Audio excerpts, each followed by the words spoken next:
This public service announcement is brought to you by the CNIB Foundation. In a restaurant, a young man approaches the maitre d'. Welcome. Oh, hello. Can I get a table for one, please? Of course. Right this way? He walks ahead, leaving the young man behind.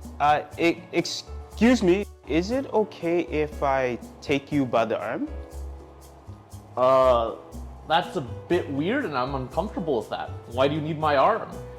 Actually, I am partially sighted and there's so many obstacles throughout the restaurant and it would make it easier for me to navigate to my seat. Okay. Yeah, you're not supposed to grab the cane. Okay. The maitre d' pulls the young man by the arm. Actually, a better approach is where I take the back of your elbow or your shoulder. It's called the human guide. He continues to pull. I'm more comfortable with this. Now at a booth, the waitress approaches.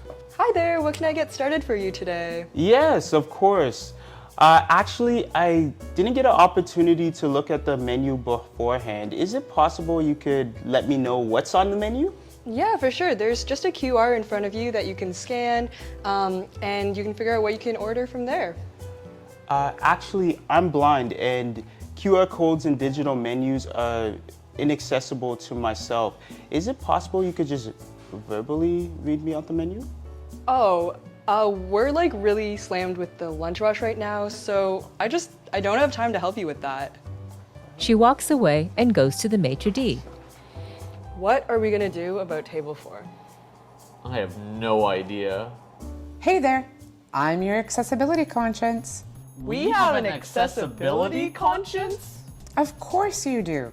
Everyone should have one. So the way you just treated that customer was not great. Here's what you could have done differently. When helping a customer who is blind or partially sighted, you should greet them at the door, identify yourself, and direct them to your host booth. You should never grab, drag, or pull someone who's blind or partially sighted. It's disrespectful, disorientating, and dangerous. The human guide technique is a way to safely and respectfully guide someone who's blind or partially sighted in any type of environment. When offering to serve as a guide, you should identify yourself and ask if the person would like assistance. When you're guiding someone, the person you're guiding will take your arm just above the elbow, placing their fingers on the inside of your arm and their thumb on the outside. Never take the person's arm or hand or try to push or pull them along. Not only is this considered rude, but it's less effective in trying to guide someone. That's right. I should have considered that. And you. When helping a customer who is blind or partially sighted, you should introduce yourself and always be descriptive about visual information, like the layout of the restaurant and where the restrooms are located, what's on the menu, and where on the table you put their drinks, condiments, or food. When it comes to paying their bill, a customer may need your help with the point of sale machine if it's not an accessible device.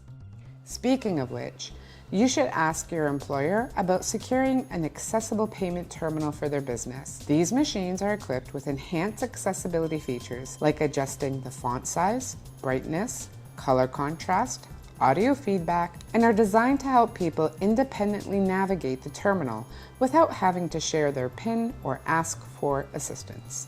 Wow, there's so much I could improve for next time. I just realized so much. Yeah, we should do better. The waitress nods her head and returns to the table. Hi, how can I help you today? This Businesses Without Barriers video was created with funding from the Westminster College Fund. Music provided by Bensound and Pixabay. All rights reserved, 2023. CNIB Foundation, in partnership with the Westminster College Foundation. Businesses Without Barriers. They're gonna have to roll me out of here. Oh, I am stuffed.